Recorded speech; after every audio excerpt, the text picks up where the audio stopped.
to you. There's someone out there.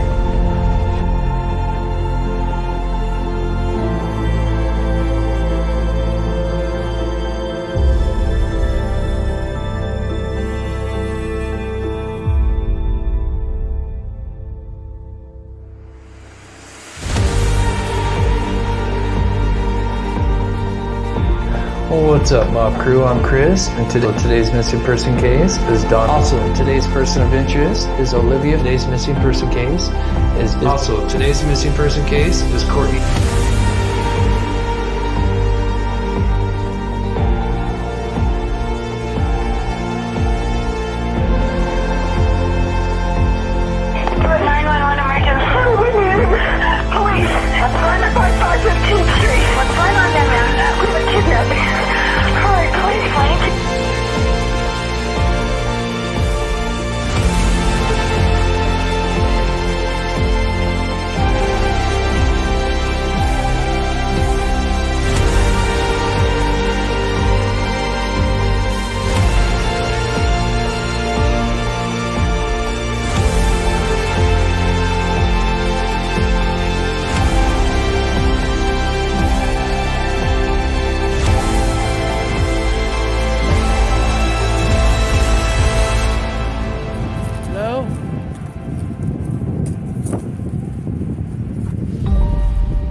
Hello?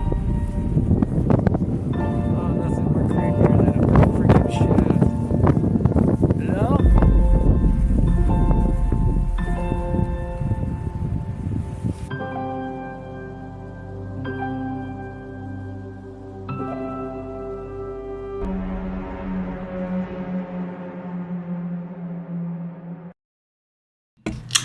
What's up, everybody? Welcome to the stream. Thank you guys so much for tuning in. I am Chris with Monsters Under Our Bed. I cover murder, mystery to the paranormal. And today we're going to be talking about the Delphi Murders, Kagan Klein, and the Wabash River search.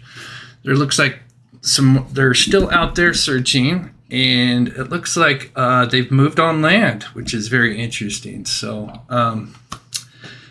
we'll go through all that. We'll kind of, for those that might be kind of newer to the case, we'll kind of just do a quick timeline. And then, but before we get started, I like to feature the missing. So quickly, we're going to jump over here real quick. So this is Sean Stevens. And it doesn't say it on this, but I think he went missing like on September 12th or 11th. That's when it was posted to Twitter. So he's just 12 years old, went missing in Bullhead City. He has red hair, blue eyes, 5 foot tall, 110 pounds. He was last seen red or black shirt with black shorts. So if anybody, and that is in Arizona. So Bullhead City, if anybody's in Bullhead, please be on the lookout for Sean Stevens. And this was a request of mine. I've kind of featured her a couple of times. So this is Andrea Nabel, 40 years old. She went missing back in August 13 of 2019. So it's been a couple of years. She has brown blonde hair, hazel eyes, no tattoos, 5'7", 190 pounds. So she was last seen from Audubon Park in Louisville, Kentucky. So anybody in Louisville or in Kentucky, please be on the lookout for Andrea there. All right, so we're going to probably go for an hour. I think Steve's got a show set up for 8:30, so I'm going to try to end mine just before his starts. So that's Steve from True Crime Web. He's also covering this case, and he's been doing some fantastic experiments, control tests as he likes to call them. So, but yeah, so he was live the other day doing some tests where he was throwing objects into the water to see how far they would travel. Very interesting stuff. So that was his last live, and I think he's got some more experiments or possible control tests today in his upcoming live. So yeah, that was the Hulk. Yeah, I think that was I know it caught that my attention. I think this was maybe like one of her last posts or something. No, because that was from 2017. Yeah, I don't know why that's up there. I saw you on my way this morning. Yeah, I don't understand why that's up there. I'll have to dig into that, see if there's any kind of reason why they put that up there. I don't. So that's a post from 2 years ago. She went missing in 2019. Yeah, September 7th, 2007. Yeah, I don't know. It's kind of interesting that I put that up there, but yeah, that is the Hulk. He's changed a lot since then. Thank goodness for CGI, huh? So, all right, let's quickly just quickly recap the timeline for those that might be newer to the case, and then we'll get into what I've been kind of looking into. So, two girls, Libby and Abby, they 13 years old. They it was a Monday, February 13th. They didn't have school that day. It was a makeup day. So kind of last minute, they wanted to go to this Monon High Bridge, which is kind of, I guess, a popular place for teenagers. And so they had their, so Libby had her sister Kelsey drop them off at the Mears entrance here, which is where this little blue dot is. And it takes them onto the 501 trail here. And so they got dropped off at 1:40. And so they were supposed to be there for about an hour, and then they were going to get picked up by Kelsey's father, Derek German. But unfortunately, when he showed up, they were not there at the Mears entrance. And so then they started a search that day. They could not find him. They called off the search late at night, resumed early that next day, and unfortunately found their bodies just before noon, I believe, the next day on Valentine's Day. And sadly, they were found brutally murdered. And so they'd released some Snapchat photos of kind of their last moments. Libby had her phone.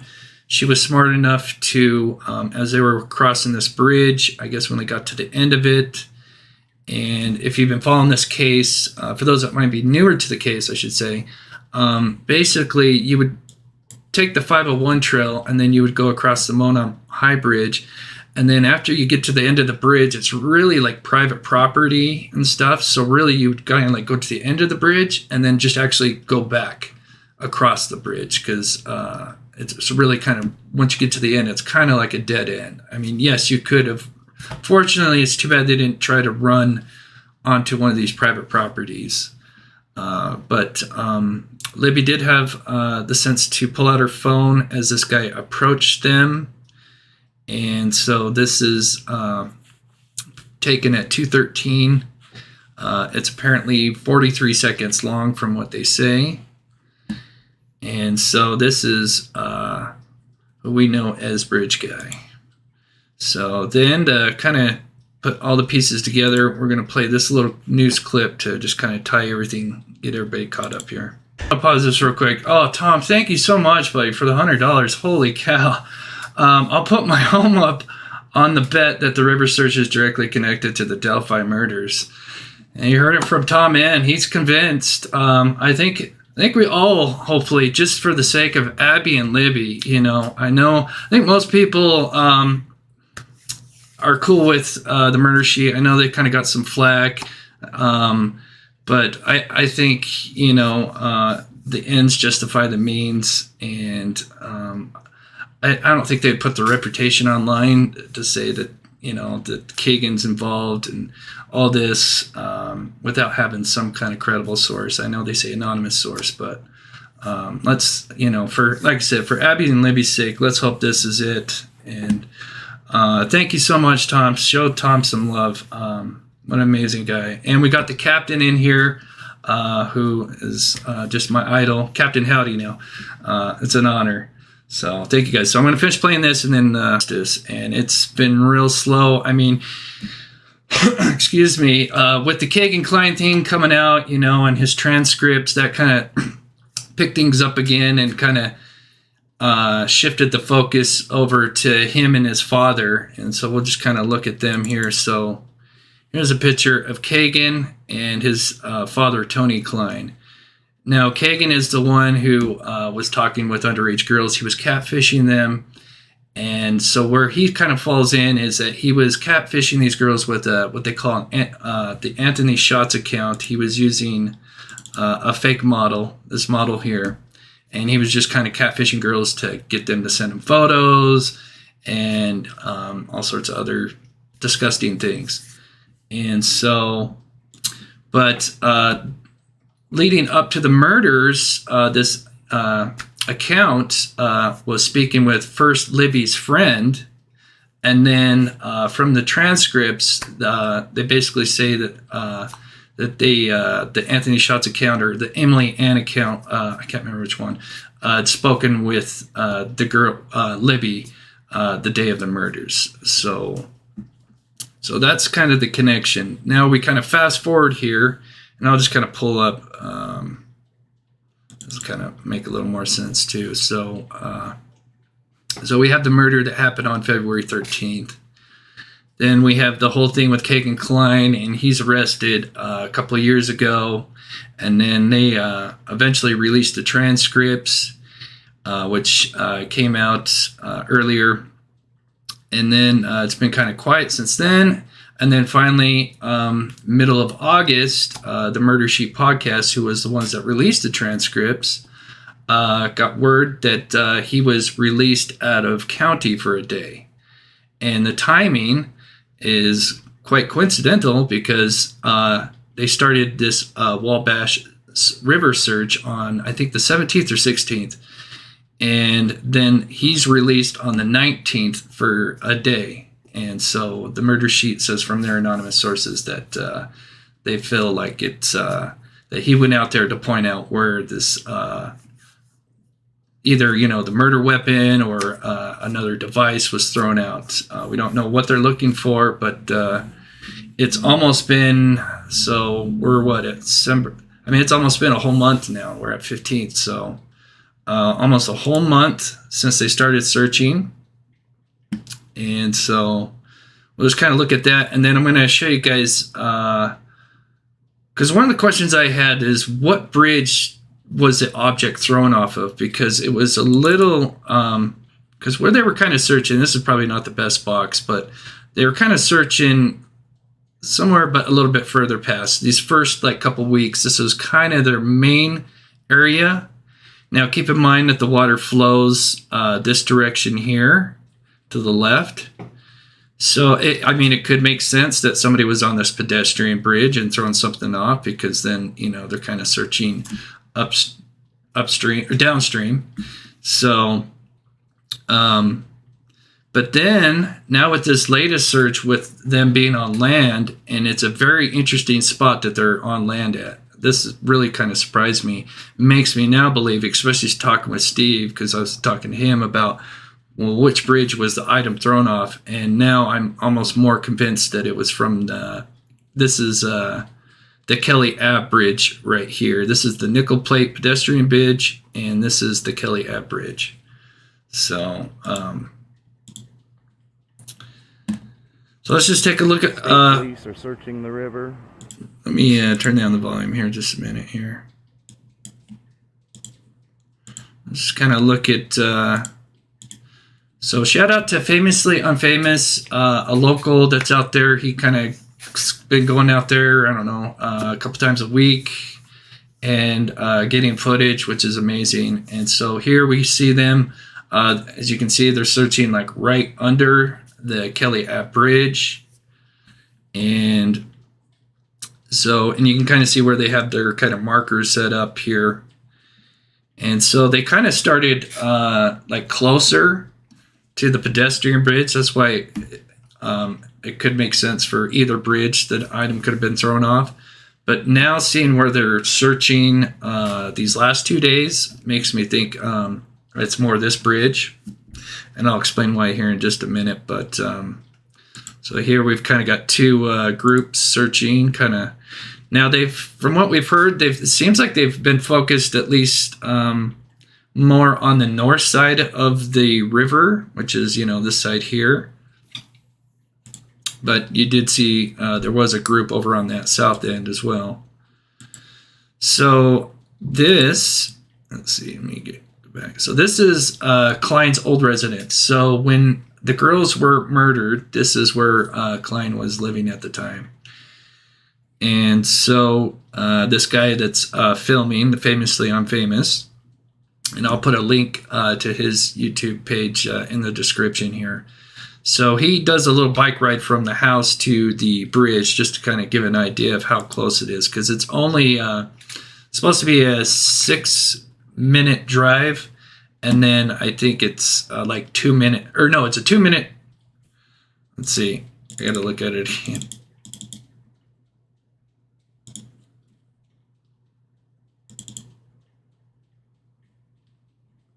I can't remember what. It's tough when you start working all these cases. Let me zoom back out here real quick, and I'll get you to your super chat. So let's drag that right up here.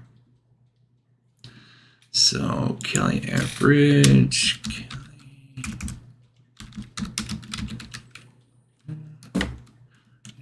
Average. Indiana.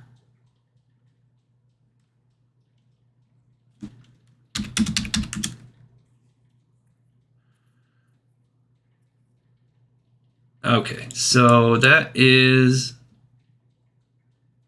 Oh yeah, that's not even the right residence. I've got the country. That's his old one here. Let me take this one. Oh, no, it's not gonna let me. Come on. Whoop. The other one's back here. I don't know if it's gonna let me set it down. But anyway, it's just 6. Yeah, so 6 minutes, 2 miles. That's what it is. Okay. Sorry about that. I forgot. So 6 minutes, 2 miles away. So not far at all. And so he takes a little bike ride from the house to the bridge.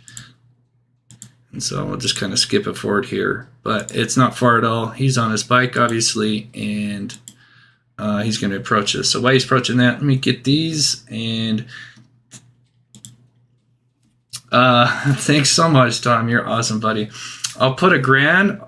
I'll put $1,000 on the item being searched in that river is a murder weapon that has been described and matches what they know was used in the murder. I'd agree. I think they probably have a good idea of what they're searching for. I'd hope it's probably a murder weapon, just so because a device could, there could be a potential that it's been corrupted by, the water. Jody, thank you so much for the $10. Thanks for all you do, Chris, watching from Wabash, Indiana. Let today be the day. Awesome. So we got Jody, who's local. That's awesome. Anytime, maybe we'll do a call-in one of these days, and love to hear from the locals, see what they think. Well, thank you so much, Caroline, for your $1 super chat. You're so awesome. Okay, so let's quickly speed this up. Let's see, okay, so we're almost at the half-hour mark. So I wanted to show you guys the new updates. So anyway, so here he is approaching the Nickel Plate Bridge. All right, so the photos that came out on Reddit, so let me double check if this was from, so that's this one. Okay, so this was yesterday. Okay, so they started searching on land. Now, if you guys have been following me, they were basically, we'd seen them bring in like a wood chipper. And so they've been doing some heavy cutting. And so here we see crews out here. And then we see the typical thing for like grid searches where they've got the like rope or line set up here. And looks like this guy's got maybe a metal detector. It's kind of tough to say.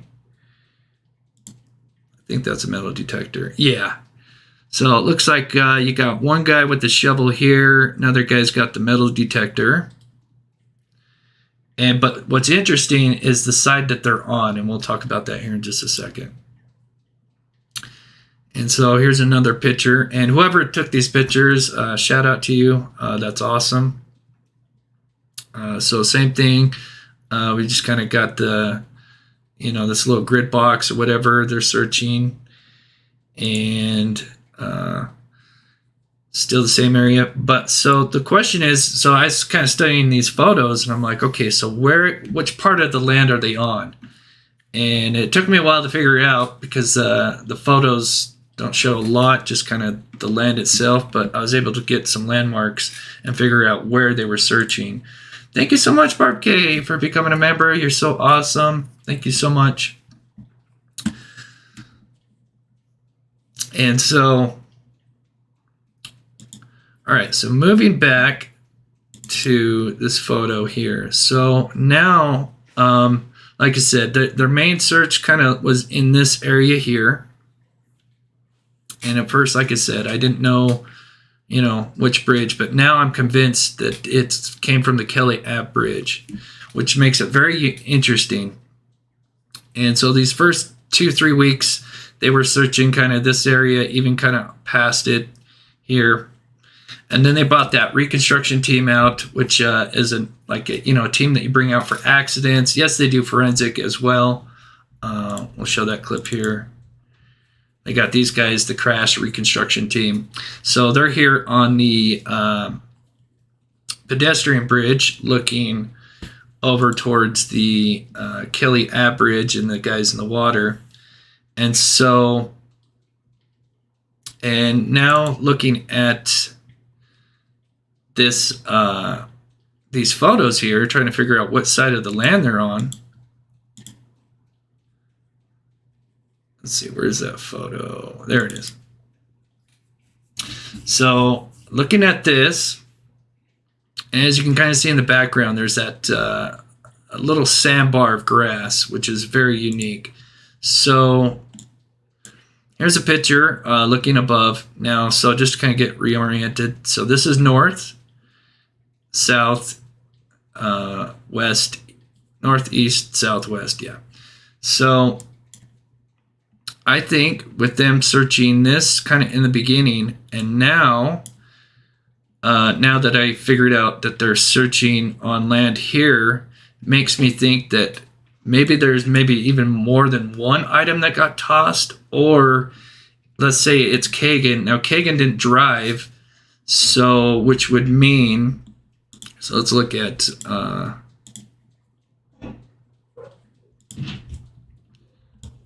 get on the bridge here.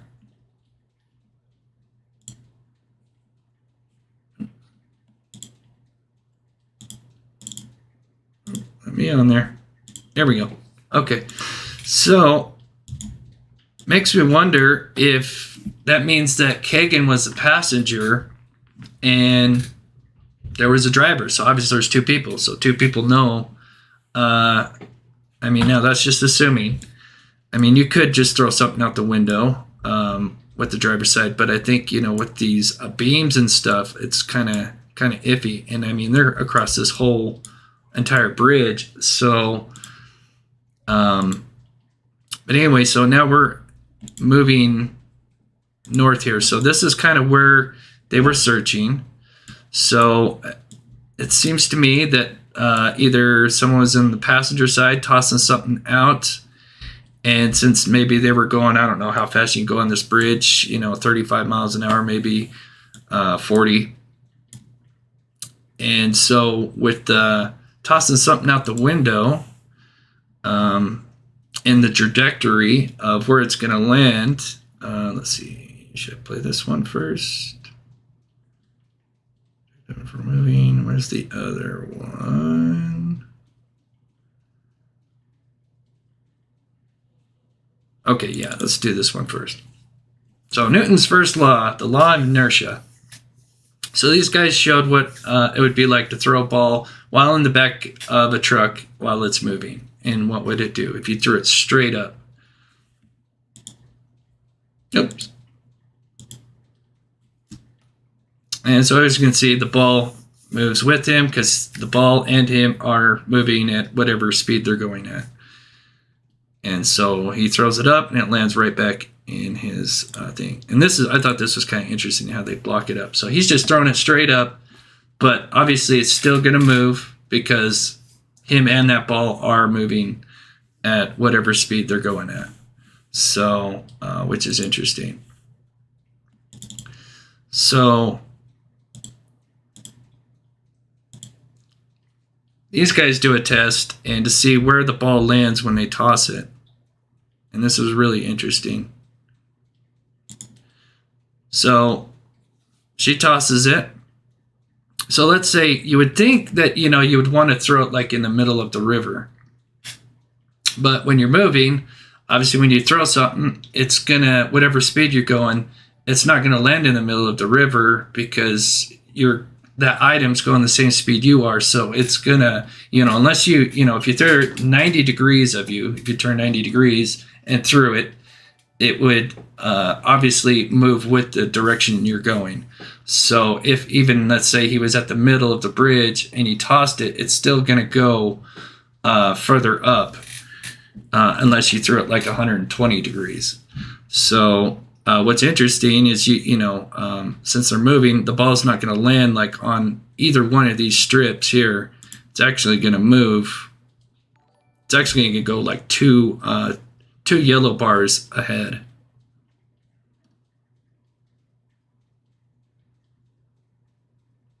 Which is interesting. Oh my gosh, Copper Horse, you're so awesome.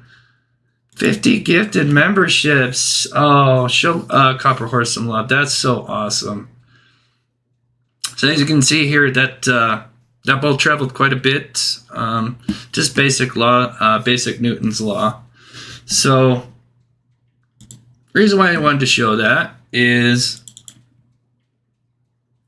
now it's kind of got me wondering if maybe, so obviously let's assume that Kagan was brought out. Let me close some of these real quick here.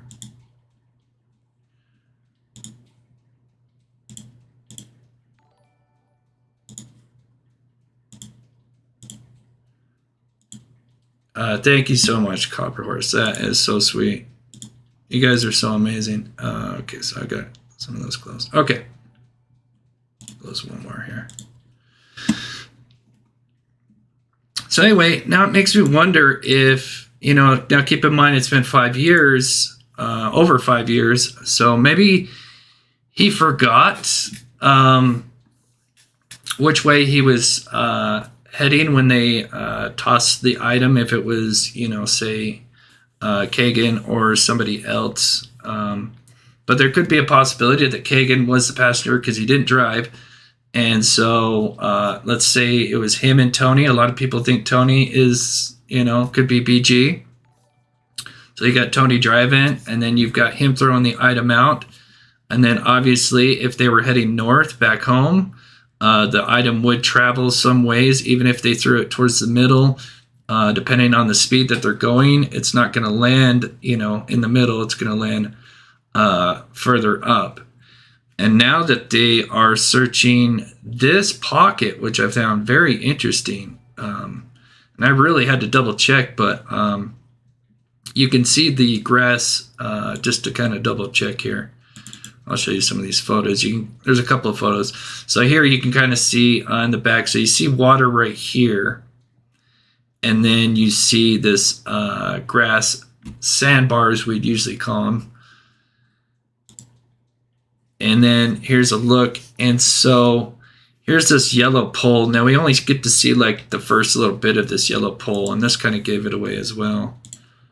But so let's see, we are, yeah. So now we're heading south right now. And as you see, oops, I'm gonna go one up. I believe this might be this yellow pole that we're looking at. And so we just kind of, now obviously we can only see like the first part of it, but it looks clearly taller than what it is. So it's most likely probably that yellow part, and then we just can't see the white part because it's cut off. But it all lines up, and then as you can see that grass sandbar. So then if we go back here, we look over, here is that. Now, obviously, they've drained the river like 2 to 3 feet. So this would be showing a lot more. A lot of this would be more exposed. So I think it's quite fascinating that that they were focused, kind of on this side for the first 2-3 weeks, and now they've kind of cut everything down. And so I'll kind of read the chat here in a minute. I apologize. I'm always about presentation, and so I'll see what you guys are saying. But I think that's a good possibility that that's kind of what happened, is possibly maybe there was 2 items that are thrown, and one item was thrown when they were heading north home, or maybe just Kagan forgot which side he threw it off. He just remembered throwing it off the bridge. And so, because, it's been 5 years. I mean, I don't know. You would think you would know, but it's tough to say.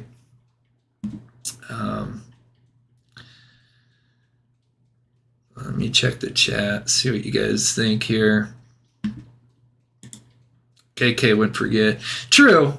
I mean, just other than that, going north and south, I mean, I would think you would remember throwing, item off the bridge, but maybe, especially if, like I said, it could be possible that there's 2 items that were tossed. Maybe they're, he tossed a device and the murder weapon, and maybe they were driving home, they tossed one item, and then they're like, got home and they're like, oh shit, we got to toss this other item. So then they got back out and tossed the other item, possibly.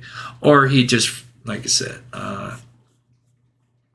forgot which way he was going when tossed, because maybe since he isn't driving. But that's just my theories on that. But I think it kind of coincides with the whole trajectory thing, as far as them, focused on kind of this area here. And now, as we can see, they are not only focused here, but like straight on land, which is interesting. Unless there's something that I'm not thinking about. But I mean, clearly they are. And we'll just take one more look at these photos here, because they were released yesterday. But they're clearly high up on land here. I mean, it looks like they're a good 30, 40 feet from the river, which is interesting. Oh, shoot. Did I miss something? Oh, Copper Horse, member for 8 months. Welcome to all new members. Have fun. Thank you for being here with us. Yeah, so if you're lucky ones that got membership, you got emojis now. Go ahead and use them. We're going to add some new ones here really soon. Stacy D, 3 months. It's so awesome to see all the support this channel is getting. Chris, you do such a great job. Thank you so much, Stacy D. Yeah, we've got some exciting things. We got kind of the Halloween coming up. We're going to do some, paranormal stuff. It's been a while, so we're going to be doing some exciting things, not just for the channel, but for the members as well. But I try to put out as much content as I can for everybody. And let's see, so we're at 6:08. Oh gosh, I missed it. Okay, Tom N, one grand bet. Okay, one more 1 grand bet, laugh out loud. That's Kagan Klein's voice in just down the hill portion.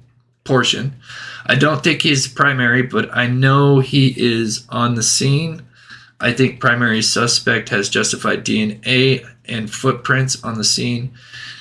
They can't overcome. Thanks, Chris. Thank you, Tom, for the $50 for everything, buddy. That's amazing. That's so awesome, buddy. There was something I wanted to touch on that you mentioned. So Kagan Klein, just if you guys want to hear his voice, I think most of you guys hear, but here's just a little interview of what he sounds like, and I'll play Down the Hill just for you guys real quick here. Completely. Did you have anything to do with the murders of Abby or Libby? Not at all. And I gave up my DNA, a hair follicle test. I've done everything they wanted me to. In December, Delphi investigators announced that catfish account Anthony Schatz was active on Instagram and Snapchat in 2016 and 2017, and they asked for anyone who interacted with that profile to come forward. But more than a year ago, then 26-year-old Kegan Kline admitted to investigators that he was behind the fake profile and that he used it to ask young girls for nude pictures. You know, I was just lonely, you know.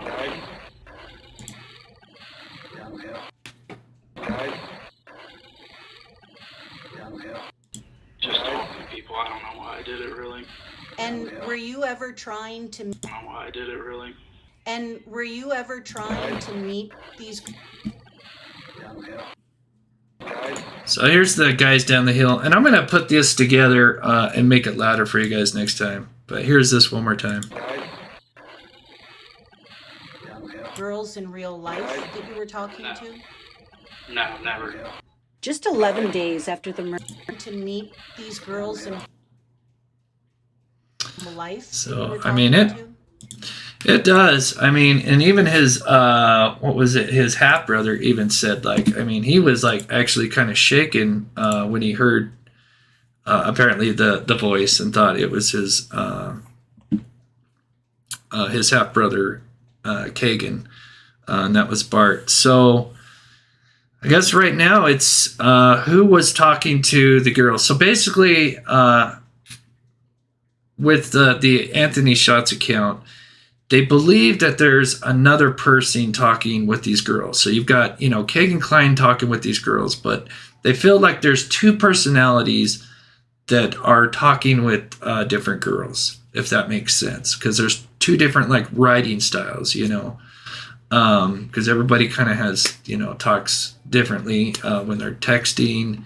You know, everybody has a certain pattern. Baseline, I guess, would be the best way to say it. And so they felt like there was somebody besides Kegan that was talking with Libby. And so they even asked Kegan when he was interviewed, so do you remember the night of the 13th, the night the girls went missing? Do you remember communicating with Kelsey German, who was the older sister? He says, no, I don't. Does anybody else have access to the Anthony Schatz login? And he says, I mean, and they say information. And he says, I lived with my dad, but I don't know. Then the question, do you think your dad could have been accessing that profile? And the big whopper is, he says, yeah, I do. So, pretty interesting. And then there's also two other people in these transcripts, and maybe one day we'll, if there's not much to talk about, we'll kind of pick apart a few of the or their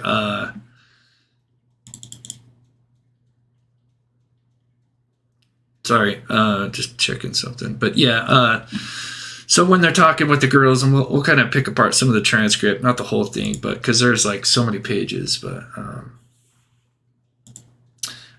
close your eyes in a dark room, listen to the entire interview with Barbara McDonald twice, and listen to Down the Hill portion. It will hit you like a ton of bricks. Yeah, I did have their things all set up in Audacity, which is you know, a audio program.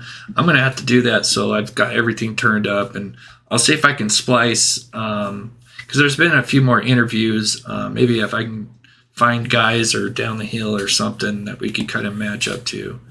I wish the next person that interviews him, because he is doing interviews, the first thing I'd ask him is like, hey, can you say Down the Hill for me? I mean, if you're paying, you know, he's asking for $400 an interview, at least he could do is say Down the Hill, you know. What would it hurt if he's, you know, innocent? Thanks so much for the $50, Tom, man. You're awesome, buddy. So, yeah, that's something that a lot of people say, Barbara. Yeah, for sure. The voice sounds more rough, like a heavy smoker, older man. Kegan sounds kind of soft, in my opinion. I do kind of agree there. To me, it's like, it's close, but not like spot on. But it's definitely close for sure. So let's see what time it is. Okay, so we got 15 minutes. State police are searching the river. I came, and then they'll string it along. It's because they're, you know, the clicks, the views, the little stereo alarm stop. They got him? Yeah, his case is the biggest. Tom stuff, all kinds of stuff, man. Let's see. Like a necklace or a bracelet. Yeah, some kind of I should have walked down there hill. weird crap. There's something interesting he said this. They're out here doing it though. Right, exactly. Get the girl's closure. Or any other, you know, I mean, potential victims that are... No remorse for child predators. I'm sure they're talking like, you know, I mean, he started thinking like, when I leave this county jail, life is just going to become miserable as fuck, you know. They're going to torture me in there. Yeah. So, if he knows anything, he's letting it out now.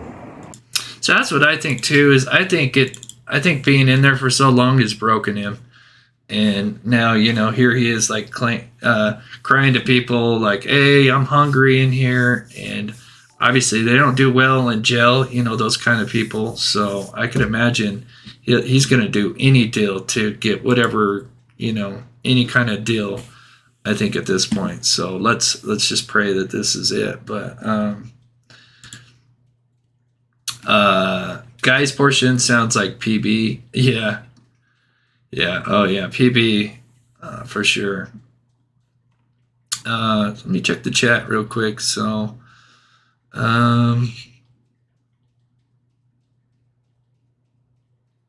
just Mike, thanks Jake. Yeah, I mean, he's he wouldn't be high on my list, but you know, I think at the very least he would know something more than he's saying. I mean, he's kind of admitted that too, and that's Kurt's. I mean, he's in jail, so but yeah, try to keep with the initials. But yeah, I think with Kurt's, I don't think he did, in my opinion, but you know, he was around that time with on Ron Logan's property. He did know the area quite well, for sure, and probably knew some of the players that hung around them. So, so here's a picture of Tony Klein, and this was, I think, in August. So this is the interesting thing. It doesn't look like a guy that's on the run.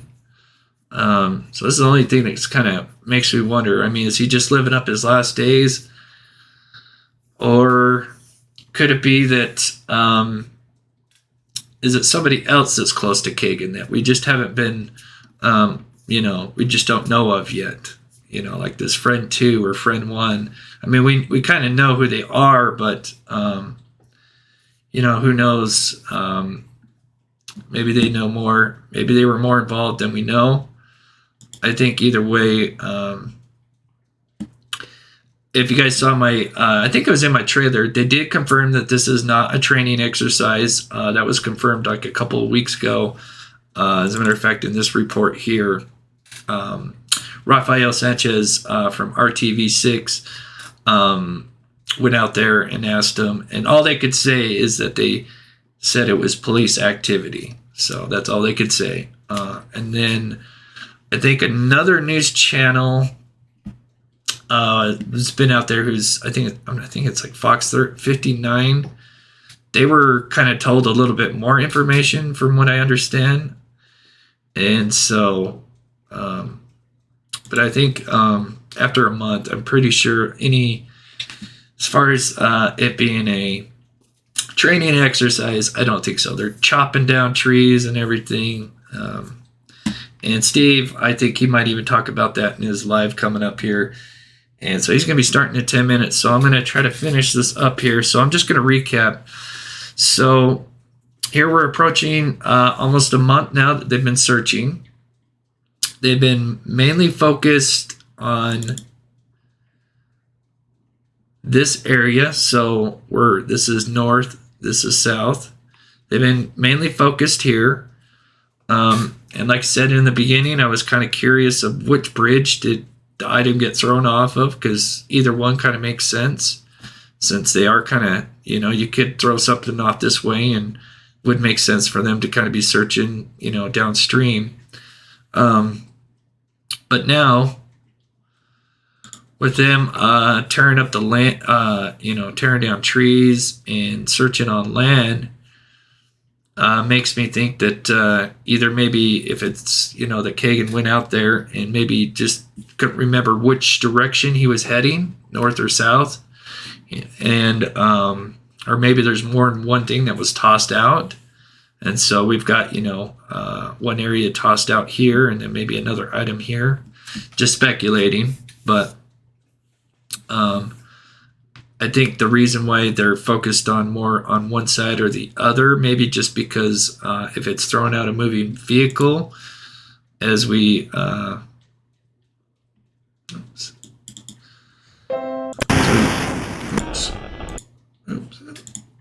as we can see from this video, where these guys were just kind of tossing a ball and seeing where it landed. Straight away from the car until it touches the ground. And so, they throw it at like one yellow bar and it skips like 2 or 3 bars. So obviously, whatever's getting thrown out of a vehicle is going to be going at the same speed as the vehicle. So it's not just going to go straight out. It's going to keep traveling that same direction you are as well. So, the law of inertia, Newton's law. So that could be what's going on there. Is that's what I can take away from it from right now. But I think that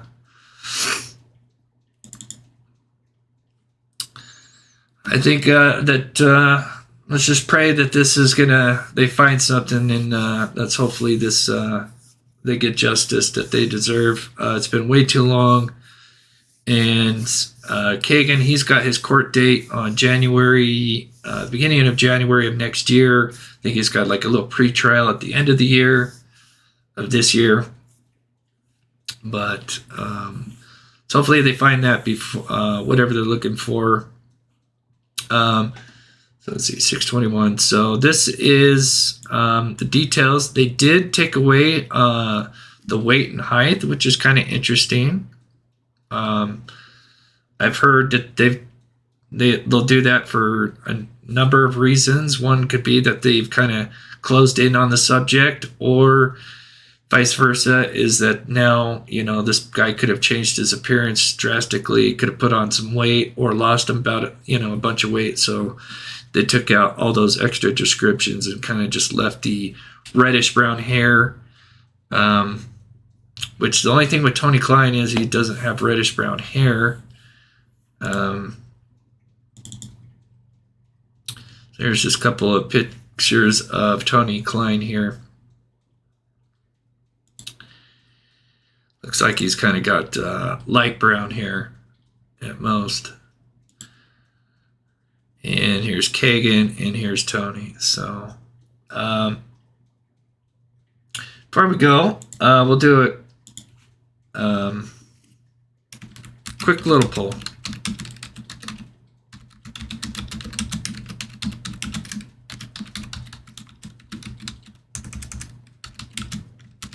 So BG is bridge guy, the suspect. I'm just curious how many people think it's Tony Klein. I'm going to ask you guys real quick while we got 7 minutes, and then we'll end here in just a couple. I thank you guys so much for tuning in. Like I said, Steve is going on in 7 minutes. He's been doing some experiments. He's been tossing items into, I'm not sure what he was tossing in, like a small river or something, and measuring the distance. So he threw a bunch of different knives into a river. He even threw a cell phone into the water, and he was seeing like how far would it travel. Very interesting results. I love how he goes the extra mile. Steve is former law enforcement, and so I'm always picking his brain. He's just does an amazing job with this case so far. I think they planted DNA to delay this case.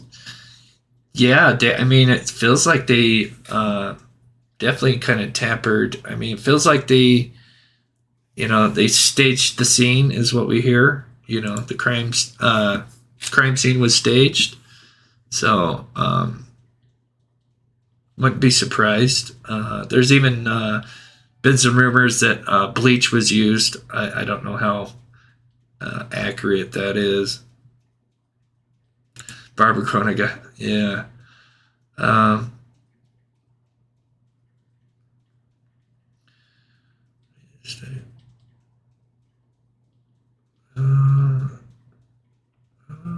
Just checking here. If there's any questions. Yeah, there's so many. Wish I had more time. Who's number one on your list? Mine's PB. I'm not going to give out his real name just because he could be completely innocent. That would just... I do member-only lives where I'll kind of share that information because it's not public. It's just for the members only. But it wouldn't be hard to look up. If you just go to like Delphi Reddit, Abby and Libby Reddit, and put in PB, I don't think it would be that hard to find who that guy is. I don't think there's another PB that but like I said, he could be completely innocent. So that's why I'm always kind of conscious about releasing names, because you don't want to tear someone's life apart. But I think we're on the right track here, hopefully. So interesting. So looks like more just barely. Now we only have 136 votes, but I asked, do you believe Tony Klein, who is the father of Kagan Klein, do you believe he is BG or AK the suspect? Which is this guy here. And so it looks like 50-50. So kind of interesting. I just kind of think that would be a little bit higher. But I said, I do feel Kagan Klein is involved, but not, in my opinion, not directly. I think he does know or is connected to the killer somehow. And that's just my opinion. So, all right, guys. Steve's going to start here in a couple minutes, so I am going to end the show so he can start up, because I'm sure he's got some amazing stuff. If you follow the Delphi, and you haven't heard of True Crime Web, my mods could please post his YouTube page one more time so they can go check that out. Former law enforcement, and he's been doing some experiments. It's really amazing. So shout out to him. Shout out to everybody. You guys are amazing. Thank you, mods. You guys are the best. Thank you, Tom, so much for the donations. Copper Horse for the memberships, and just everybody who donated. You guys are amazing. And we'll be live tomorrow. We're going to have a bigger show. I've got some other things that I'm going to do. So, all right, guys. With that said, I love you guys, and we'll see you guys tomorrow. Have a wonderful day.